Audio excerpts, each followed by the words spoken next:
the raid dropped some fantastic lore throughout, but there was one line that absolutely blew me away when I first heard it, which is when you transition from Encounter 2 to Encounter 3, the Witness directly mentions the Winnower and essentially confirms its existence.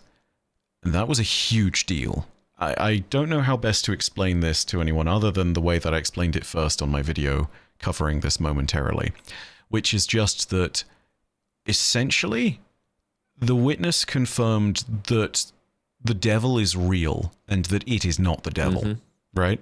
That's the most simplified version of sitting there and saying it that I can possibly do. And that, as far as Destiny's narrative future is concerned, gave it such an important set of legs, if that makes sense. It can walk with this now. The reason I say that is as follows. For about 5 years in the lore and narrative side of things, there's been this constant sort of back and forth about, well, is the Winnower actually the Witness? What are the two? Are they different? What's going on? And it caused a whole bunch of different people to sit there and point at the narrative and say, it's pretty clear this thing has not been fully planned out. Looking at things now, it seems clear that at very least the narrative team has been able to take that very delicate discussion about what this true villain at the end state of Destiny really is and what they really want. Are they the same person? Are they two separate entities? What do they represent to each other? They've taken that very delicate discussion and they've perfectly threaded the needle that they needed to. And they justified the existence of the Witness whilst not devaluing the existence of the Winnower. They made both of them distinct entities with distinct different modus operandis and agendas. They made it so that you have a ship whose lore tab was revealed well after the raid and GM Excision was launched.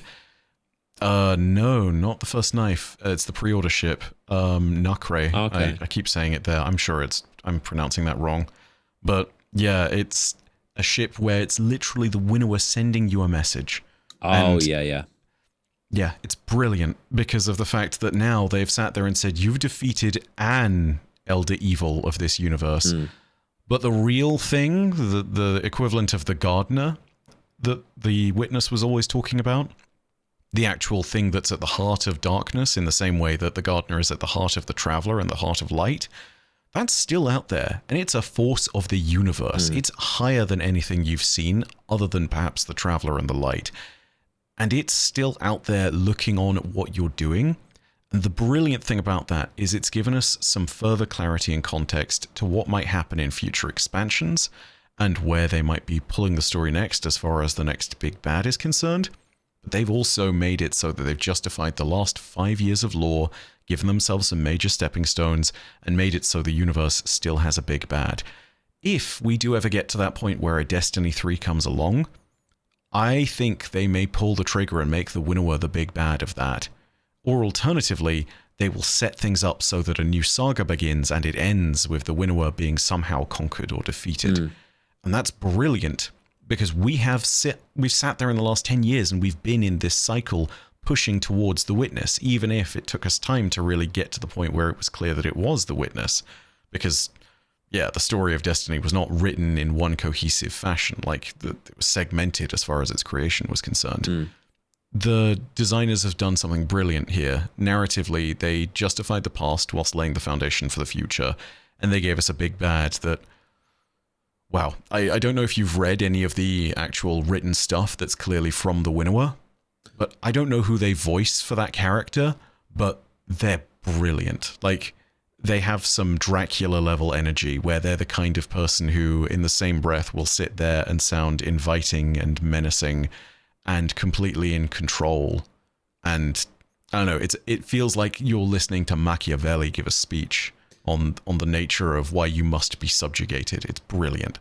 Like, I the closest I think we'll get to that is Rolk in terms of the smarmy energy, and I love it. I can't wait to see what happens with it. Do you think the Winnower would be like an enemy that we would want to defeat, or do you think it would be just kind of like a thing that exists as a counterpart of the light that kind of, do you think it can be defeated? Do you think we'd want to, or do you think maybe it would have, because the Witness was the first knife, which kind of implies that maybe there would be others, and I was thinking of the I think the ship is called the First Knife, which is Mara and Akora talking about, like, they're just kind of realizing, like, whoa, like, okay, so the witness is the first knife, well, then what wields it? Yeah, exactly. Which is, they're talking about the Winnower being this thing, but do you think there would be second knives and third knives and other things that just utilize the power and kind of are, because the witness even said that, you know, even the Winnower doesn't tell it what to do, it acts on its own will, but it's somewhat aligned with the Winnower, the same way that the Traveler doesn't tell the Guardians what to do. It kind of sometimes gives us a little weapon, it kind of gives us a little nudge and kind of helps, but it doesn't, generally Traveler doesn't intervene.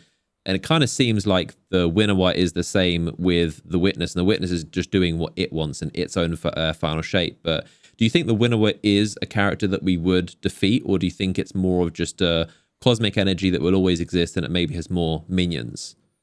Very good questions. To answer the first side of it, I think there's a possibility, but if they are going to go down that route, they need to treat it with care, and it's why I'd sit there and say it needs to be another saga, because you would need to build towards something like that. The Winnower needs to be a villain that you treat with respect in the same way that you treat Savathun with respect.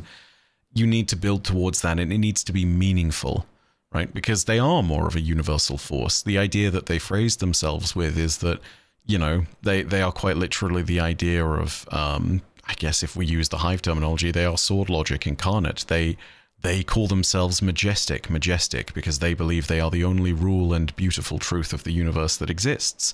And they think of themselves as a fundamental force of the universe. Whether they are explicitly the source of the dark is a big question that it becomes very relevant when you discuss that topic. Because there's the idea of, if the universe exists, the light and dark must also exist, and therefore you can't truly destroy the Winnower or the Traveler. So yeah, big questions about that. It goes to the heart of whether they actually are like key parts of the universe that truly must be. In which case, in order to defeat the Winnower, we might not need to actually physically defeat them, but instead try to persuade them that their situation, their view on the way the universe should be, their outlook on things is just wrong. But it kind of leads us then into the second question you asked of, are there other knives? And to that I say, in a certain sense, to all of us, we are knives to the Winnower. And it's on the basic premise of what is said in that one ship I was talking about. The Winnower sits there and says, I'm so glad I'm here in this cosmos now, because somewhere, everywhere, all the time, even if it's in the tiniest of cells sending electrical charge, or if it's in the greatest of civilizations, someone is making my choice.